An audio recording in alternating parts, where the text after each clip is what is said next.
senang banget bisa Oh hadir di enggak, sini Din. ya. Tadi waktu sebelum acara kita sudah sepakat bahwa saya akan memanggil Mas Budiman. Kenapa jadi bapak ya? Baik, sehat ya Mas Sehat, Budiman ya? sehat, Baiklah, Mbak. kalau gitu kita langsung saja pemaparan dari Mas Budiman. Jadi kita langsung saksikan, ini dia pemaparannya. Oke, terima kasih. Selamat siang DigiFirst ya. DigiFriend. Kita perkenalkan, saya Budiman gitu ya, dari Jakarta.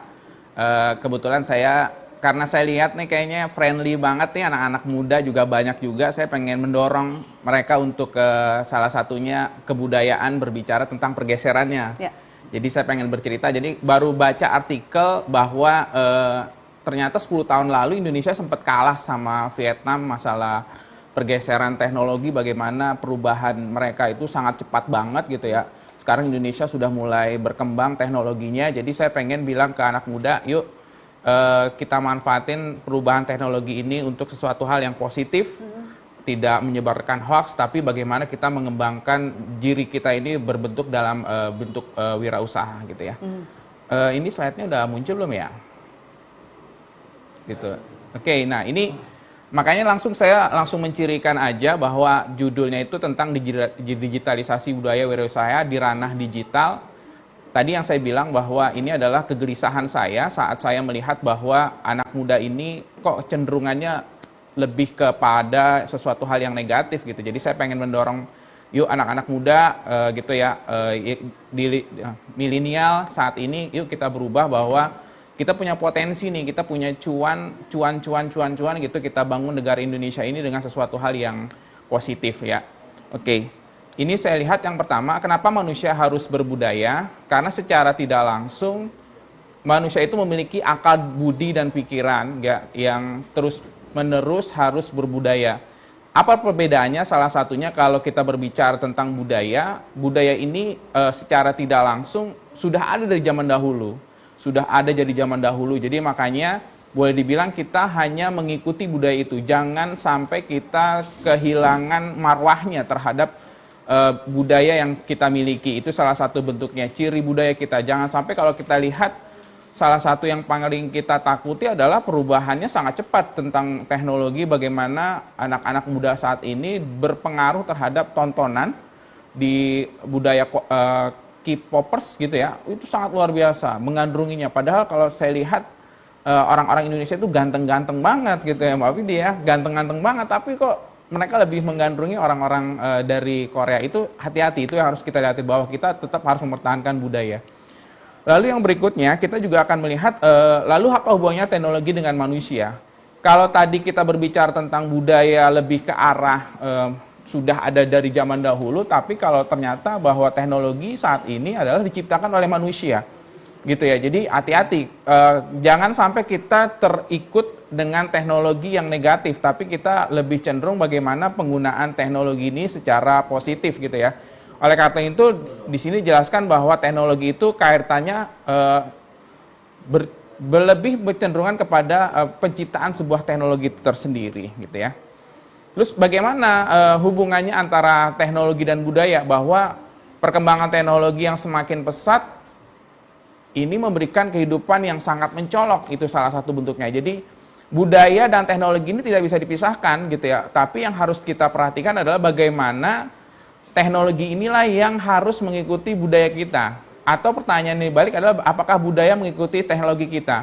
Secara tidak langsung ada sedikit perubahan yang paling real gitu ya. Kebetulan saya juga memiliki salah satu bidang usaha juga. Jadi salah satu yang paling menarik adalah ada pergeseran yang terjadi bagaimana pola orang melakukan segala bentuk aktivitas gitu ya. Kalau misalnya kita contoh di Jakarta itu sekarang lagi banyak ngetren orang, kalau dulu lebih memesan sesuatu itu gitu ya, transportasi pasti menggunakan yang namanya opang gitu ya, ojek pengkolan. Tapi sekarang menggunakan aplikasi mereka bisa, itu salah satu bentuknya. Termasuk saat saya tadi dari Cawang ke arah sini tuh Mbak, jadi lebih arahnya adalah bagaimana saya menggunakan Waze gitu ya, alamat, jadi nggak akan tersesat, itu salah satu. Jadi ini adalah bentuk bagaimana teknologi dan budaya ini saling berkaitan dan juga harus secara tidak langsung tidak boleh dipisahkan.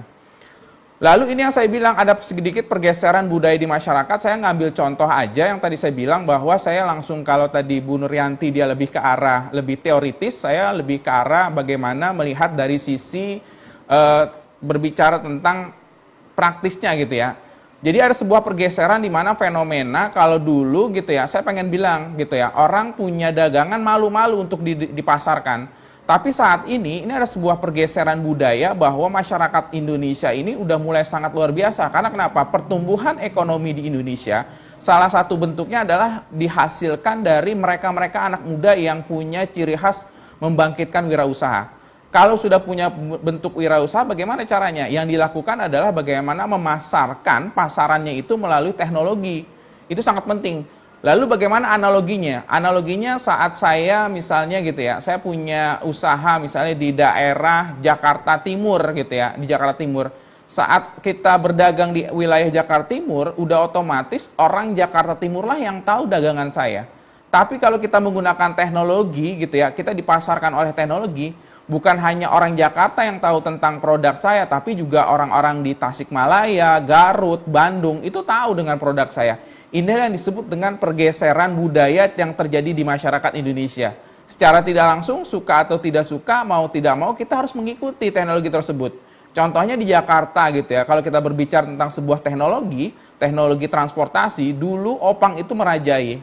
Tapi saat ini orang sudah mulai malas untuk melakukan memesan transportasi melalui ojol. Tapi sekarang dulu bukan ojol, tapi begitu ada ojol mereka menggunakan ojol. Ini adalah salah satu bentuknya. Ini adalah pergeseran yang terjadi. Pergeseran yang berikutnya bahwa masyarakat Indonesia itu sudah mulai merubah cara berpikirnya. Cara berpikir mempromosikan produk dagangannya yang tadi saya bilang. Jadi saya minta nih, kalau misalnya di Gfriend memiliki bidang usaha, jangan malu-malu nih untuk memperkenalkannya di sosial media gitu ya, bentuk platform digital. Karena apa? Bentuknya ini sangat luar biasa. Kalau kita berbicara anak-anak muda sekarang, platform yang paling disukain apa nih? Ya, ada TikTok gitu ya. Salah TikTok itu kan kita bisa melihat view-nya. Begitu juga di Instagram juga kita bisa melihat view-nya. Berapa sih orang yang melihat produk kita? Itu sangat membantu. Makanya dibilang bahwa pergeseran budaya yang terjadi di masyarakat Indonesia, suka atau tidak suka, kita harus mengikuti. Ini adalah salah satu tantangan yang terpenting yang harus dilakukan oleh masyarakat Indonesia. Karena apa? Kalau kita tidak memikirkan adanya perubahan teknologi, yang terjadi kita akan terjajah gitu. Kita akan tertinggal informasi. Begitu juga dengan teknologi yang saat ini boleh dibilang informasi itu cepat banget. Ada yang namanya dulu ada Bill Gates itu juga dulu memprediksikan bahwa 40 tahun lagi yang namanya surat kabar akan hanyut. Itu benar sekali, boleh dibilang 40 tahun yang lalu gitu. Tapi kalau sekarang sekitar 20 tahun lagi mungkin akan hilang. Karena apa? Salah satu bentuknya ada sebuah perubahan budaya orang membaca berita. Berita yang selama ini mereka baca di koran, tapi sekarang perubahan pergeseran budayanya adalah bagaimana mereka membaca berita itu di portal berita online. Itu salah satu bentuknya. Lalu bagaimana kalau tadi saya bilang saya pengen mengajari sedikit, bukan mengajari ya, memberikan sebuah informasi berdasarkan pengalaman. Kalau tadi kita berbicara berjualan di marketplace gitu ya, jadi ada sebuah tantangan, cara mudahnya apa sih yang harus disiapkan gitu. Kalau tadi sudah punya wirausaha atau yang pengen dagang, kira-kira apa yang harus dilakukan cara kita untuk diperkenalkan di marketplace? Salah satunya adalah kita punya nama usaha kita. Nama usaha itu harus penting, terus foto usaha kita, terus ada KTP dan juga rekening yang harus disiapkan yang akan kita plotting untuk secara tidak langsung diproses oleh marketplace itu salah satunya. Nah, ini adalah salah satu dagang. Ini terbukti saya menggunakan data. Kenapa kita harus salah satunya boleh dibilang selalu mengarahkan bentuknya ke arah ekonomi? Secara tidak langsung kalau misalnya di Gfriend membaca gitu ya, bahwa dunia ini saat ini sedang ada yang namanya krisis ekonomi dunia. Mereka mengalami kehancuran gitu ya, tapi ada yang negara bangkrut. Kita percaya bahwa Indonesia tidak, insya Allah mudah-mudahan tidak akan bangkrut ya. Tapi ini ada salah satu bentuknya apa? Adanya Indonesia itu percaya dengan perubahan cara berteknologi. Ya, cara berteknologi. Nah, itu saya bilang salah satu bentuknya untuk menumbuhkan Indonesia supaya tetap bertahan, adanya ekonomi yang terus berjalan. Itu salah satu bentuknya. Pergeseran ekonomi budaya melalui teknologi. Ini adalah sebuah data dari perdagangan e-commerce gitu ya, e-commerce bahwa Direktur Pemberdayaan Informatika, Direktorat Jenderal Aplikasi Informatika Kementerian Kominfo gitu ya, itu mengungkapkan bahwa perdagangan yang terjadi pada e-commerce di Indonesia itu bisa mencapai 70%. Bahkan ini dijadikan sebagai tertinggi di dunia ya. Pertama adalah negara Indonesia, kedua Meksiko, yang ketiga adalah China ya. Ini adalah data yang saya dapatkan secara pasti gitu ya di salah satu portal berita online gitu ya. Oleh karena itu apa yang terjadi dengan banyaknya orang yang membutuhkan teknologi tersebut, banyaknya orang yang membutuhkan makan secara menggunakan online, yang terjadi dampaknya adalah menunjukkan bahwa kondisi usaha perdagangan digital saat ini mengalami pertumbuhan setiap tahunnya. Kalau kita hanya mengandalkan, mohon maaf gitu ya, kalau kita hanya mengandalkan pekerjaan sehari-hari, ya otomatis gaji yang kita terima, ya pasti tiap bulannya segitu-segitu aja. Makanya Budo bilang kita harus memikirkan adanya passive income, gitu ya. Inilah salah satu bentuk yang pengen saya dorong kepada generasi milenial, baik itu generasi Z ataupun generasi milenial. Ini adalah salah satu bentuknya. Yuk kita cara kita berpikir kita berubah, bagaimana kita memanfaatkan teknologi informasi yang kita gunakan ini secara positif untuk membantu orang lain untuk lebih berkembang ya. Oleh karena itu ini juga data penjualan konsumen, ini data ini saya juga sumbernya sumber data ID itu yang mengungkapkan bahwa ternyata 43,2% itu konsumen itu konsisten membeli produk yang akan kita jual. Itu adalah salah satu bentuknya. Sedangkan 37,7% itu dia akan mencari produk yang lain. Itu salah satu bentuknya. Oleh karena inilah yang disebut bahwa ada perubahan digital. Makanya banyak negara di luar Indonesia mencoba melakukan investasi. Investasi di Indonesia yang karena Bode bilang potensinya sangat luar biasa. Konsumerismenya sangat luar biasa. Baik atau tidak secara tidak langsung, ini akan baik terhadap pertumbuhan ekonomi di Indonesia gitu ya. Boleh dibilang, tapi yang sangat disesalkan bahwa saya juga baru kemarin juga baru baca di searching bahwa Indonesia internetnya masih dalam kategori baik ya. Kalau negara-negara yang lain itu udah termasuk dalam kategori A, cukup sangat baik gitu ya. Karena kecepatannya sangat luar biasa. Ini yang harus kita tingkatkan, itu salah satu bentuknya. Oleh karena itu adanya realisasi antara budaya gitu ya, budaya yang disebut dengan kegiatan apa yang dilakukan itu disebut dengan budaya populer, dan halayak dapat dicerminkan dengan fenomena belanja online yang terus mengalami peningkatan di Indonesia. Ini adalah ada sumbernya, saya ngambil dari bukunya Sari ya, saya baca bahwa ternyata orang yang belanja online adalah layanan jual beli barang yang dilakukan melalui internet. Itu salah satu bentuknya. Makanya kalau misalnya teman lihat di GFriend membaca gitu ya, salah satu platform juga, bayangin aja dalam sebulan mereka bisa menjual 10.000 barang yang dijual. Itu real atau tidak real? Itu salah satu bentuknya bahwa data itu tidak bisa dimanipulasi. Itulah salah satu bentuknya. Oleh karena itu kalau konsumen sudah ada, terus sudah mendaftarkan usaha di marketplace, apa langkah berikutnya yang harus dilakukan? Langkah yang dilakukan ini secara kasar gitu ya. Jadi yang kita lakukan adalah kita jangan pernah takut untuk menjelaskan kepada orang lain tentang produk kita. Itu salah satu bentuknya. Di sini kita juga kalau misalnya di GFriend percaya ada beberapa platform-platform yang memang sangat membantu kita untuk memasarkan itu. Ini adalah salah satu bentuk bagaimana pergeseran teknologi itu mempengaruhi kehidupan masyarakat yang ada di Indonesia. Oleh karena itu yang berikutnya apa yang harus diperhatikan kalau kita sudah melakukan tingkat di dalam marketplace adalah kita perhatikan harga jual produk kita. Harga jual itu harus minimal, mungkin orang akan bertanya, kenapa orang yang berjualan di online itu lebih murah daripada di jualan offline? Karena secara tidak langsung, sekarang pedagang-pedagang besar itu pun langsung menjual produknya di platform marketplace. Ini salah satu pergeserannya.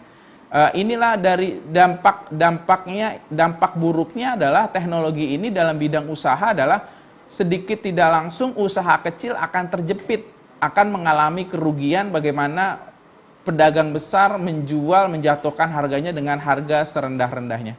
Oke, mungkin itu yang bisa saya sampaikan sedikit. Ini adalah bisa dicatat nomor HP saya. Kalau pengen kenal lebih dalam, ada IG-nya, sedikit promosi. Boleh dong, boleh dong. Sedikit promosi, dan juga YouTube saya juga boleh dibilang di sini adalah perkenalkan lebih dalamnya seperti itu. Terima kasih. Baik, kalau begitu terima kasih untuk Bapak lagi, Mas Budiman dong ya. Baiklah, terima kasih, ini menarik sekali ya. Kalau misalnya DigiFriends ingin bertanya, langsung saja boleh ya. Saya akan mengundang ini beberapa untuk penanya yang sudah masuk. Ada Nur Abdi Negara. Untuk Nur Abdi Negara boleh untuk open cam dulu. Kita undang untuk, nah ini dia sudah muncul. Halo, selamat siang Nur Abdi Negara. Ini panggilannya siapa nih? Abdi, di unmute Abdi, Kak. dulu Kak. Iya, Iya. Oke, panggilannya siapa? Abdi ya? panggilannya Abdi, Kak. Oke, boleh. Abdi mau bertanya kepada siapa dan pertanyaannya apa? Silahkan Abdi. Jadi saya ingin bertanya kepada pemateri kedua, yaitu Ibu Dr. Nuryanti Mustari, SIP, MSc. Ya. Jadi pertanyaan saya begini, kan sekarang di era digitalisasi semakin maju di Indonesia ini, otomatis secara tidak langsung di daerah saya persenkan itu hampir 60% mengenai tentang rasa suka simpatinya kepada K-pop itu sendiri. Nah, terus bagaimana cara meminimalisir untuk budaya K-pop Indonesia, K-pop yang ada di Indonesia itu untuk semakin menurun. Nah, terus kan ini semakin majunya dan kita kan punya banyak beragam budaya istiadat, seharusnya semakin majunya ini digitalisasi yang ada di Indonesia, seharusnya kan kita harus merasa bangga dan harusnya memperkenalkan kepada negara-negara yang di luar sana. Terima kasih. Baik, silakan untuk Ibu Nuryati. Oke, terima kasih Mbak Justin. Terima kasih Pak Abdi Negara atas pertanyaannya ya. Jadi fenomena ini memang terjadi saat ini ya. Itu dalam istilah ilmiahnya adalah cultural invasion atau invasion cultural, di mana ini adalah upaya mempenetralisasikan budaya baru untuk menggeser budaya-budaya yang lama, yang lemah, yang dianggap